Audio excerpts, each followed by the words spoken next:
Hi, I'm Kylie from Wanderlust Lens, and today I'm going to show you how to use Photoshop to make a mug mock-up from one of our simple JPEG images. Now, with a JPEG image, you're just putting your file over the top, but there's a few things you can do just to make it look a little bit more authentic. So let's get into it. I've already opened a file, and so we've got our mug here, picture of our mug. Now I'm going to go to File, Place Embedded, and this will bring up your file directory, and go to something that you might want to pick and to put on your mug.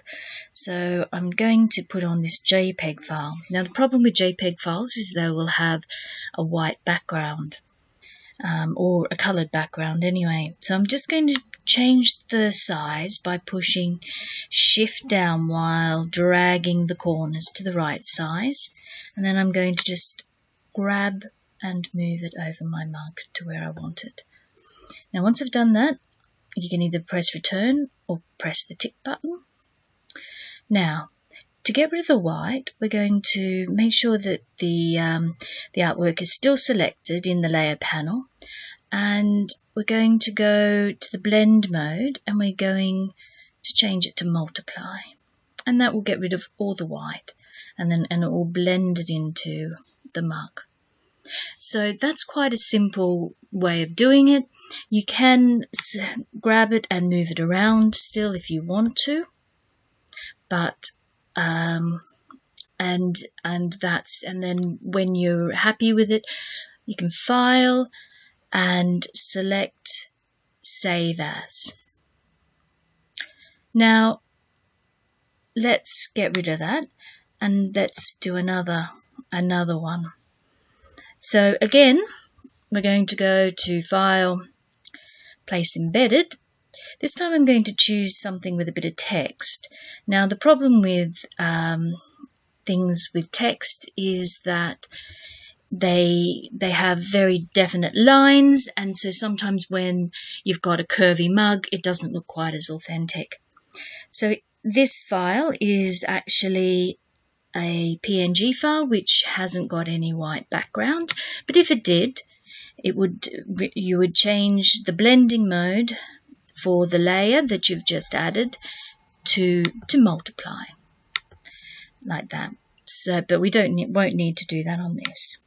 So I'm just going to select this. If I wanted to change the size, if I want to make it smaller or bigger, push down the Shift and drag the corner in or out.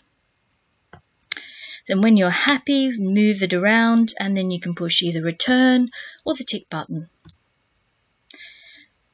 Now that doesn't look too bad, but let's take it one step further. If we wanted to try and get these lines of text to kind of curve a little bit, and the curve isn't very much, so it's just a very small, subtle change, we can go to Edit and come down to Transform, and in the little flyout menu we're going to go to Warp. Now this brings up a grid over the artwork, and we're just going to, using the little handles here, I'm just going to have it curve just ever so slightly, an upper curve here, and there's just a very gentle curve at the bottom. So I'm just going to put the top curve about the same. It's not right on the line, but it's just matching that curve, and it's going to match this curve at the top as well. Then you can actually grab these lines in the middle, and you can just have them just subtly. You don't want to have something that's too much. You just want something that's just subtly, just ever so subtle to give it that feeling. I think that's a bit too much. Okay, so you get that so that it's balancing out a little bit. Then press either return or the tick, and that selects that all and blends it into the mug beautifully. So then you can just save as a JPEG or whatever file you'd like. So it's very simple. You just select File, place embedded, put your objects, your artwork over the top, have it selected in the layer panel, change it to multiply, shift and drag the corner in or out to make it larger or smaller.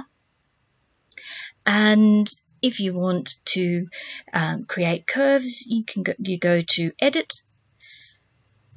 Transform, and then to Warp, and move the grid lines slightly to just match the curves of the mug. Okay, thank you very much for watching, and I hope you learned something.